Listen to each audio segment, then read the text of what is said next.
Madame, Monsieur, bonsoir. Bienvenue au 20h30. Voici la une du journal ce soir.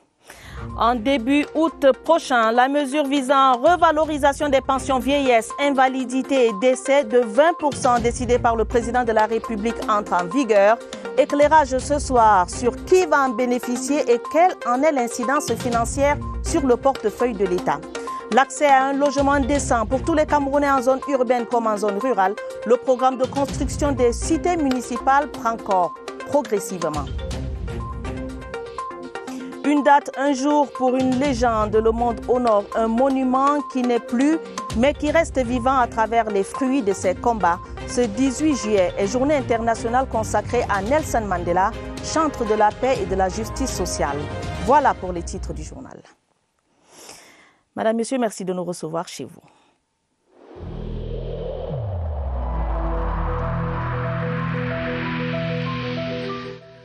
Il est essentiel que les mesures qui ont été indiquées soient absolument respectées par chacun de nous. Lavez-vous régulièrement les mains à l'eau et au savon ou à l'aide d'un gel hydroalcoolique. Restez à au moins 1 mètre de distance des autres personnes, surtout si elles toussent, éternuent ou ont de la fièvre. Si vous avez de la fièvre, de la toux ou des difficultés à respirer, consultez un médecin.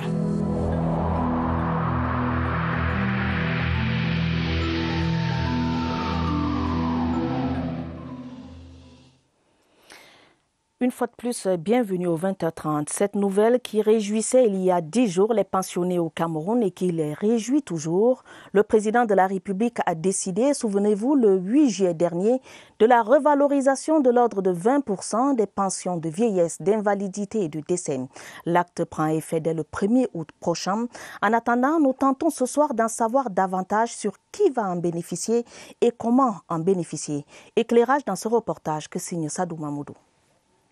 Le président de l'Union générale des travailleurs du Cameroun est à cheval sur les textes relatifs aux bénéficiaires des pensions. Vous avez atteint vos 15 ans, on vous verse une partie de ce que vous avez cotisé pendant que vous travaillez. Au Cameroun, on ne donne que 30% de votre salaire. La pension d'invalidité, c'est cette personne qui travaillait et qui a eu soit un accident de travail, soit une autre maladie professionnelle, il perçoit aussi quelque chose pour pouvoir vivre. La révalorisation de 20% décidée par le chef de l'État le 8 juillet dernier est tout aussi encadrée par une réforme et va chercher dans les 12 à 15 milliards le mois. Les travailleurs qui étaient en fonction depuis 2016, mais ceux qui bénéficiaient déjà de leur pension, donc qui ne contribueraient pas au nouveau système, avaient leur pension déjà figée. Seulement voilà, cette réalité du droit positif tranche dans la plupart des cas avec la situation sur le terrain. On sanctionne les employés qui ne versent pas des cotisations, on peut le faire des mises en demeure. Et on peut aussi notifier la CNPS. Cette équation, mise à part celle préalablement élaborée, une fois résolue, permettront à nos vieux de se la couler douce plutôt que de vivre une retraite au centime près. Cette revalorisation de pension n'est pas négligeable du tout. En rappelle le directeur général de la CNPS, la Caisse nationale de prévoyance sociale, confiait à nos reporters dans une interview que l'augmentation de 20% est quelque chose de très significatif sur le plan financier. Alors, question ce soir, de quel poids pèsent ces 20% d'augmentation de pension vieillesse, invalidité et décès dans le portefeuille de l'État? Question à Alvin Giselzé. Le dispositif se met en branle à la Caisse nationale de prévoyance sociale. 1,2 milliard par mois et 15 milliards par an qui sortiront des caisses de cette institution publique en charge des prestations sociales au Cameroun. L'impact, c'est déjà sur la consommation courante directe de ces ménages-là et indirecte des autres qui vont bénéficier aussi d'une manière ou d'une autre de cette revalorisation. À la CNPS, la mesure est jugée soutenable et peut tenir sur le long terme. À la fin du mois d'août, chaque pensionnaire recevra dans son compte le montant revalorisé. La pension la plus petite, elle est de 18 200. Si vous appliquez 20% de 18 200, cette pension-là va passer à 21 800. La pension la plus élevée dans l'ancien régime était de 169 500. On parle donc de 169 500 qu'on avait à 203 400 francs. Aucune disposition spéciale n'est attendue de la part des 93 521 bénéficiaires de la mesure présidentielle. Avec les ressources actuelles et les réserves constituées de manière légale, la CNPS est à mesure de supporter la mesure sur une bonne période. Les retraités ou leurs ayants droit languissent déjà de passer à la caisse dès cette fin du mois. Parlons d'autre chose. Le programme de construction des cités s'étend à l'ensemble des villes camerounaises, petites et grandes. Les travaux de construction de ces logements sont menés dans diverses localités sous le regard attentif du Fonds spécial d'équipement et d'intervention intercommunale FECOM, du Crédit foncier et des communes et villes unies du Cameroun. À Bogo, dans la région de l'extrême nord, le projet coûtera un peu plus de 331 millions de francs CFA. Francine Diaba de CRTV Extrême Nord. Le manque de logements décents dans la localité de Bogo, dans le Diamaré, est un problème réel dont souffrent les fonctionnaires et travailleurs appelés à servir dans cet arrondissement. Bon nombre résident à Marois et vont exercer à Bogo. Une tâche difficile parce qu'il faut parcourir environ 39 km tous les jours sur une route en cours de construction et davantage compliquée en saison pluvieuse. Nous sommes en train de vouloir, par ces canaux, booster l'économie de la On va faire donc une gestion au niveau de la collectivité et cette gestion va nous faire une rentrée qui nous permettra également de lutter contre le chômage. Ces travaux de construction de 20 logements sociaux T2, T3 et T4 vont coûter à leur terme un peu plus de 331 millions de francs CFA. Les directeurs généraux du FECOM, Philippe Camille Akoa, et du Crédit foncier du Cameroun, Jean-Paul Missi, au cours de leur descente sur le terrain, ont relevé que 6 logements sont en cours de finition, 4 au niveau du chaînage et les 10 autres en cours d'élévation.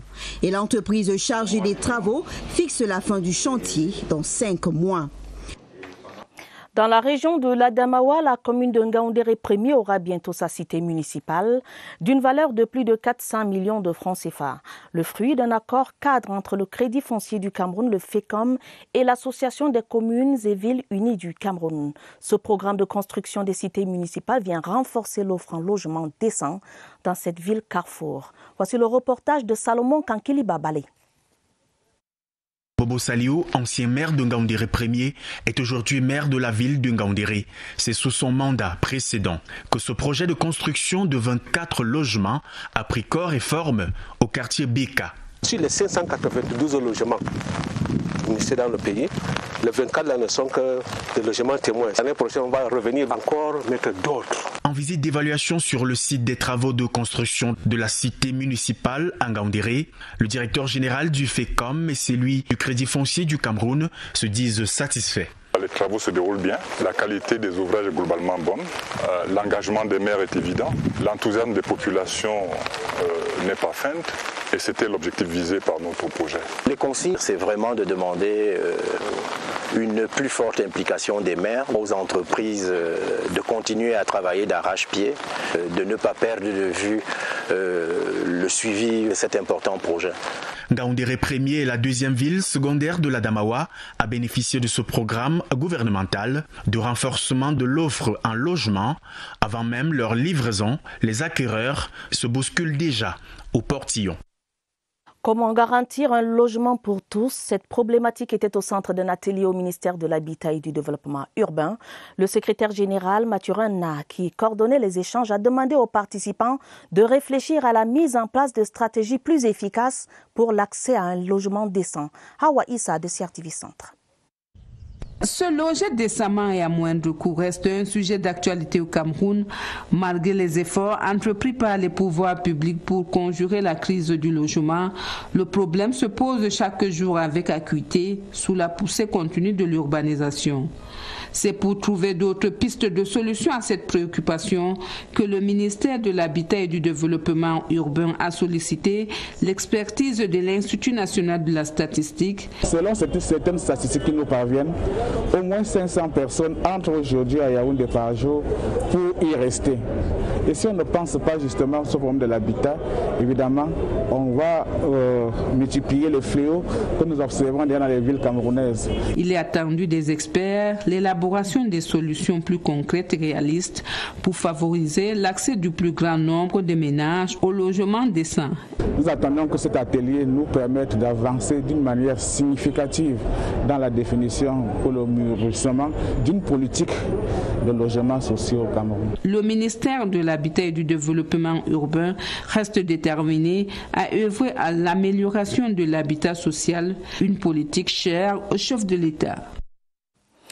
Je vous invite à faire un détour du côté de Bamenda à la découverte du nouveau visage des routes de Bamenda 3 avec ses travaux de réhabilitation des bretelles et des voies d'accès. Une déviation longue de près de 2 km vient d'être réceptionnée par le maire Clétus Fongo. Le coût total de l'ouvrage, 100 millions de francs CFA. Emmanuel Kolokou de CRTV Nord-Ouest. Les habitants de Bamenda 3, précisément ceux des secteurs allant de Mile 2 à Foncha Street, en passant par Redeemer Baptist Church, ont apprécié la célérité de la construction de cette route longue de 1 km 600 mètres. Présentement, la route est très bien. Avant, la route était trop mauvaise. Maintenant, là, on s'en sort très bien sur la route. Cette voie de déviation financée par l'État via le ministère de la décentralisation et du développement local, avec la participation de la commune de Bamenda 3, a coûté 100 millions de francs CFA. La largeur moyenne, c'est 7 mètres. Et c'est en enduit, bicouche, c'est en enduit, tricouche. Donc, généralement, ces genres d'enduit entrent dans le bitumage économique. Cette voie décongestionne l'axe central qui mène hors de la ville. La route principale était déjà touffue. Cette voie permet de la désencombrer. Maintenant, les populations vont mieux mener leurs activités. Cet ouvrage, dont les travaux étaient prévus pour 4 mois, a été livré en 2 mois. La riposte anti-Covid-19 au Cameroun, les médias invités à jouer à fond leur rôle et à assurer correctement leur mission d'information et de sensibilisation. L'exhortation est du maire de la ville de Bafoussam. Roger Tafam a fustigé l'insouciance des populations qui respectent de moins en moins les gestes barrières. André Aristide des combats de CRTV Ouest.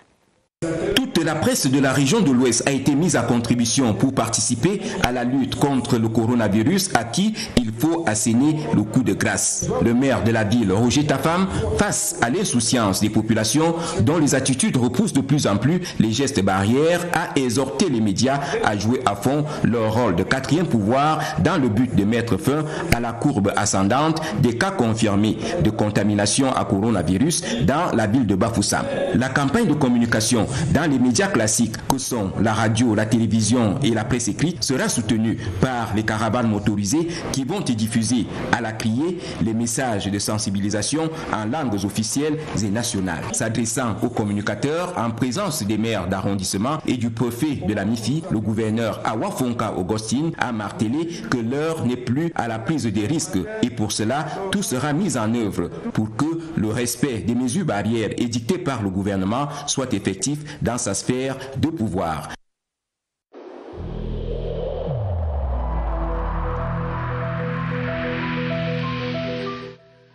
Le port du masque dans l'espace public restera obligatoire jusqu'à nouvel ordre.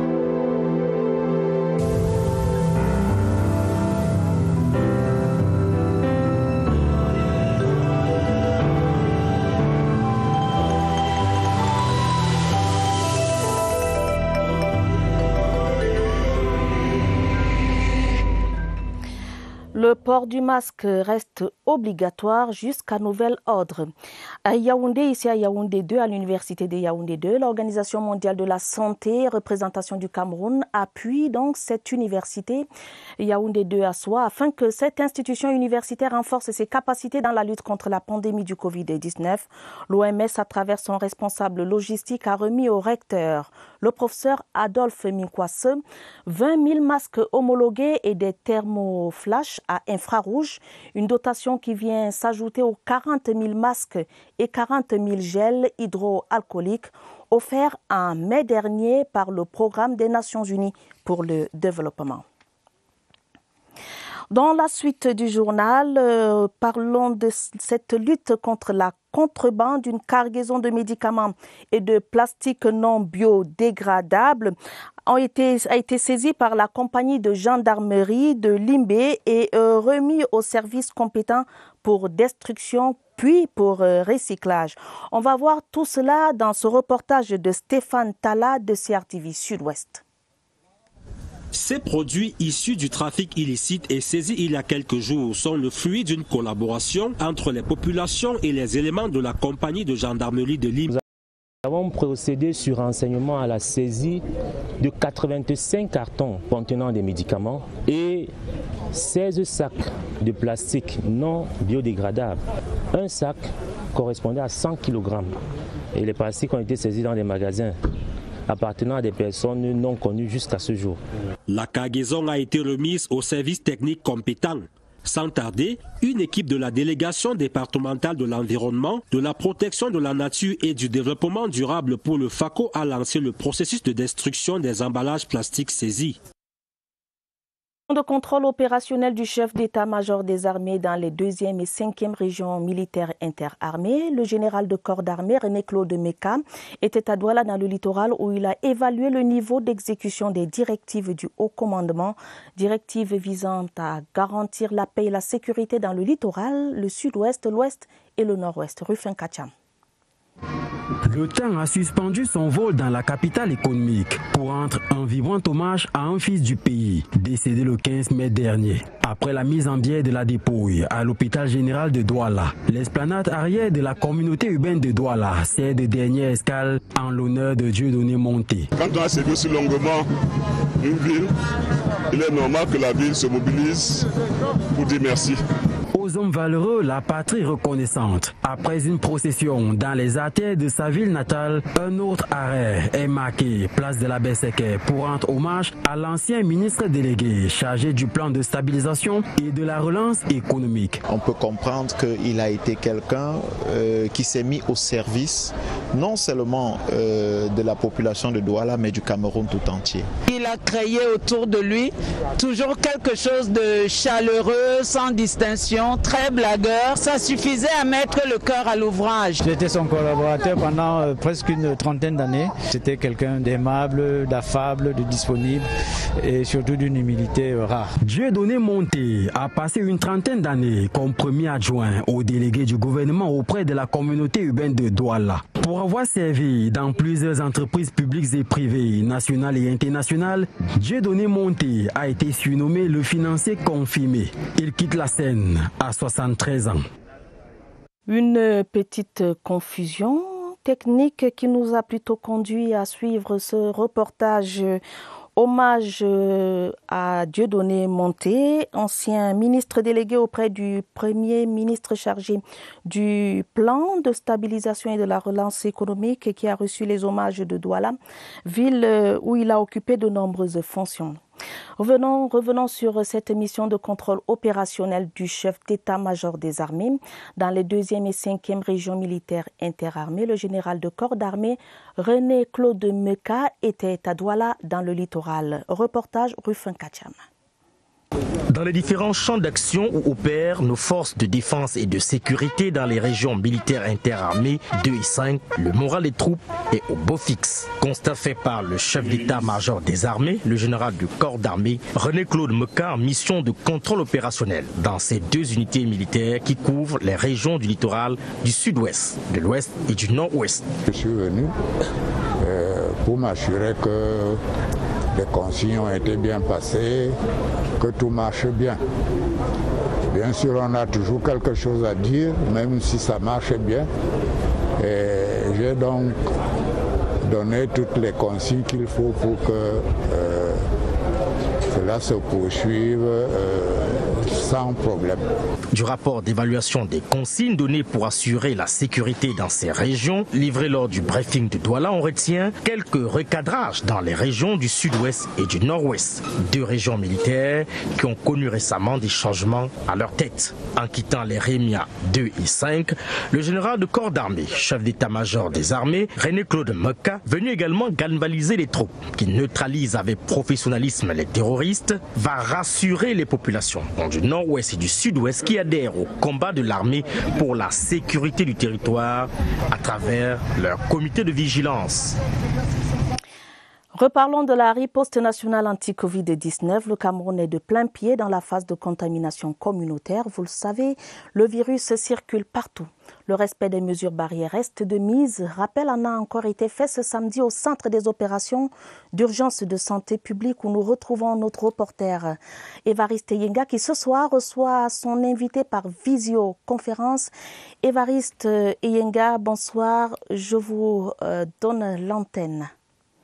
Bonsoir à Tabadiné Omar, le point de presse. Ce soir, c'était un focus sur la gestion globale de la pandémie sur l'ensemble du territoire national. Il en ressort que 4 régions sont les plus touchées.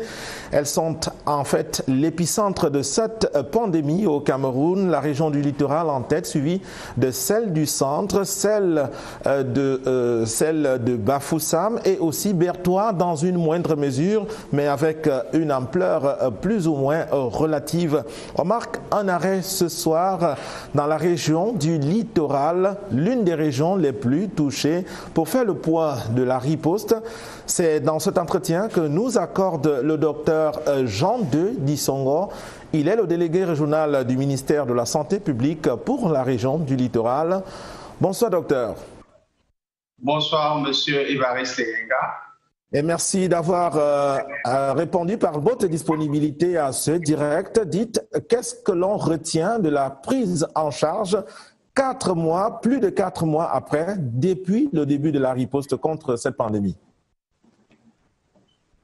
Merci de nous donner l'opportunité d'intervenir quant à la riposte à la COVID-19 dans la région du littoral. Pour dire qu'à ce jour, la riposte a été organisée à travers la mise en place du système de gestion d'incidents régional, présidé par monsieur le gouverneur de la région et pour lequel le délégué régional est l'incident manager. Et cette riposte va jusqu'au niveau des districts de santé où elle est décentralisée. Et en plus de cela, nous avons des actions particulières qui sont menées, notamment le suivi des contacts, le dépistage à travers la mise en place de 9 centres de dépistage de contrôle de COVID-19 et tout récemment l'inauguration de 3 centres spécialisés par monsieur le secrétaire d'État à la santé du ministère de la Santé publique. 3 centres spécialisés, le centre spécialisé de Yassa, le centre spécialisé de Mapelepe et celui de l'hôpital Lakentini. Voilà à ce jour le niveau de mise en place par rapport à cette riposte. Ah oui, et maintenant, on dit de la région du littoral, quel est le principal épicentre, la région la plus touchée? Pourriez-vous nous dire quels sont les districts les plus impactés et à quelle hauteur de l'ampleur? Merci. Il faut dire que la région du littoral actuellement compte près de 3000 cas avec 98 décès. L'essentiel de ces cas se retrouve essentiellement dans la ville de Douala. Et pour dire que c'est 95% de ces cas qui sont répartis dans les 9 districts de la ville de Douala, parmi les 24 que compte l'ensemble de la région. Il faut dire que nous enregistrons en moyenne 200 nouveaux cas par semaine. Et voilà pourquoi nous programmons de maintenir les actions de sensibilisation et les mesures barrières prônées par le gouvernement, notamment le port de masque, le lavage régulier des mains à l'eau coulantes et au savon et la distanciation sociale. Merci à vous, Monsieur le délégué, Dr Jean II Dissongo, d'avoir été disponible. Merci pour cet entretien qui vient de s'achever à Ta, Badiné, Omar. Ce sont donc les 9 districts urbains de la région du littoral qui sont les plus impactés, qui sont pris de plein fouet par les ravages du coronavirus Covid-19. Cet entretien, je le rappelle, intervenait dans le cadre du tour des régions que nous faisons. Prochain arrêt, ce sera samedi prochain. Nous irons dans la région de l'Ouest. À vous le plateau. Merci Évariste Yenga. Merci également à votre invité pour toutes les informations communiquées ce soir. Le professionnalisme des forces de défense et de sécurité salué par l'Observatoire du développement sociétal, l'ONG se réjouit de l'arrestation des présumés coupables de l'assassinat de Florence Ayafor, la gardienne de prison décapitée par des terroristes dans le Nord-Ouest. C'était à l'occasion d'une déclaration à la presse. Je vous propose d'écouter le promoteur de cette ONG, Lilian Kolo, est au micro de Philippe Roger-Sama. L'Observatoire du développement sociétal a suivi avec une grande satisfaction la présentation aux médias de M. Niba Innocent Akuma Ngou Roger comme présumé assassin de notre regrettée compatriote Florence Ayafor, sauvagement exécutée par décapitation. L'Observatoire du développement sociétal invite l'ensemble des acteurs politiques nationaux et internationaux, de même que les leaders d'opinion de cette sphère, à reconnaître à travers cette arrestation le professionnalisme qui a toujours caractérisé l'armée camerounaise. L'Observatoire invite par ailleurs tous ses partenaires à reconnaître la volonté manifeste du président de la République à maintenir un état de droit au Cameroun.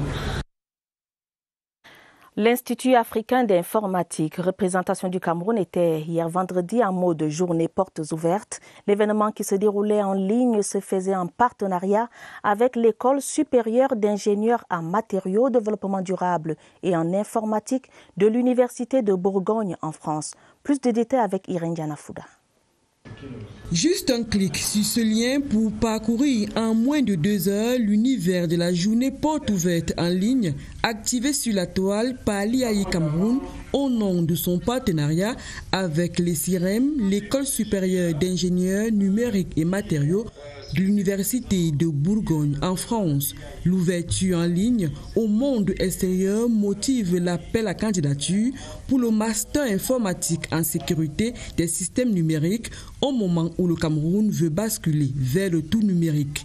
Toutes les administrations camerounaises devraient envoyer au moins 1 ou 2 de leurs informaticiens pour participer à ce master important qui permettra de sécuriser les données, les systèmes et les réseaux dans nos ministères. Dans la peau des internautes fidèles à ce rendez-vous virtuel, de nombreux étudiants éligibles à cette formation à géométrie variable. Les 3 premiers auront une prise en charge d'1 million de francs CFA. L'IAI Cameroun et l'IFTIC Sup font valoir de bons arguments pour réduire le fossé numérique en valorisant les acquis des TIC pour des lendemains qui chantent en ce siècle du numérique. Le nouveau secrétaire général du ministère des Affaires sociales est en poste. Itwe Berili Kombe Pandje a été installé hier vendredi au cours d'une cérémonie présidée par le ministre des Affaires sociales, Pauline Irène Nguéné, qui est revenu sur les nombreuses missions du secrétaire général, mais également sur le processus d'insertion socio-professionnelle des enfants de la rue et l'encadrement des personnes handicapées et vulnérables. La nouvelle secrétaire générale est inspecteur principal des affaires sociales diplômée de l'ENAM. Elle remplace le Dr Rosalie Aboutou qui aura passé 8 ans à ce poste de travail. Ce 18 juillet, le monde marque un arrêt pour rendre hommage à Nelson Mandela en l'honneur du travail effectué par l'ancien président sud-africain en faveur de la paix et de la liberté. Ce 18 juillet, les Nations Unies exhortent dans le monde à consacrer 67 minutes à aider les autres et à diffuser la paix. Ceci en souvenir des 67 années de militantisme du vieux sage aujourd'hui décédé. Avant de refermer ce journal, ce communiqué Radio Presse qui nous parvient, le ministre de l'Éducation de base, le professeur Laurent Serge Etundingwa, porte à la connaissance des candidats inscrits aux examens relevant du ministère de l'Éducation de base, des parents d'élèves et de toute la communauté éducative que, conformément à la décision portant réajustement du calendrier des examens et concours relevant du ministère de l'Éducation de base pour la session 2020, les examens du certificat d'études primaire CEP et du First School Living Certificate se dérouleront effectivement les mardis 21 et mercredi 22 juillet 2020 sur toute l'étendue du territoire national. À cet effet, il recommande aux candidats de se présenter tôt dans leur sous-centre de composition munis de leur carte nationale d'identité, de leur carte d'identité scolaire ou de leur acceptance slip afin de répondre à l'appel des candidats qui aura lieu dès 7 heures précises, de se munir de leur cache-nez en plus du matériel de composition autorisé. Aux parents de fournir le goûter à leurs enfants, de préparer 2 tenues propres pour leurs enfants à raison d'une tenue par jour de composition. À tous les directeurs d'école d'être présents dans les sous-centres le premier jour de l'examen afin de confirmer les candidatures de leurs élèves en cas d'éventuel litige. Enfin, le ministre de l'Éducation de base tient à rassurer toute la communauté éducative que des dispositions ont été prises par le gouvernement et ses partenaires multiformes pour que les sites de composition soient des lieux exempts de Covid-19. Signé donc du ministre de l'Éducation de base, fin de ce journal préparé avec la collaboration de Caroline Ouetté et Mirabel Tala. Prochain rendez-vous avec l'information, c'est à minuit. Mesdames, Messieurs, votre fidélité nous honore. Prenez soin de vous, prenez soin de vos familles. Bonne soirée à tous.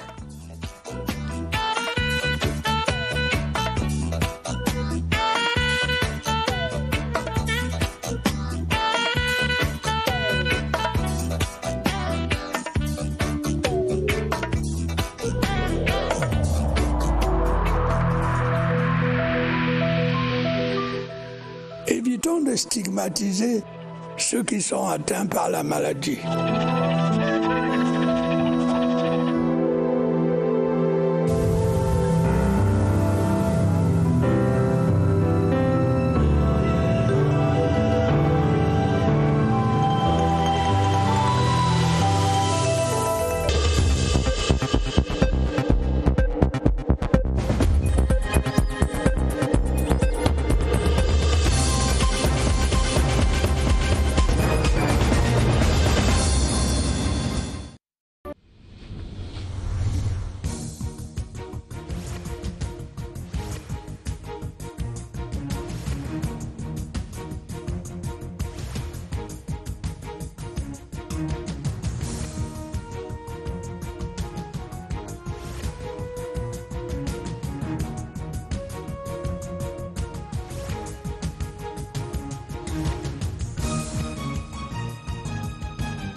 CRTV News, ici, toute l'info.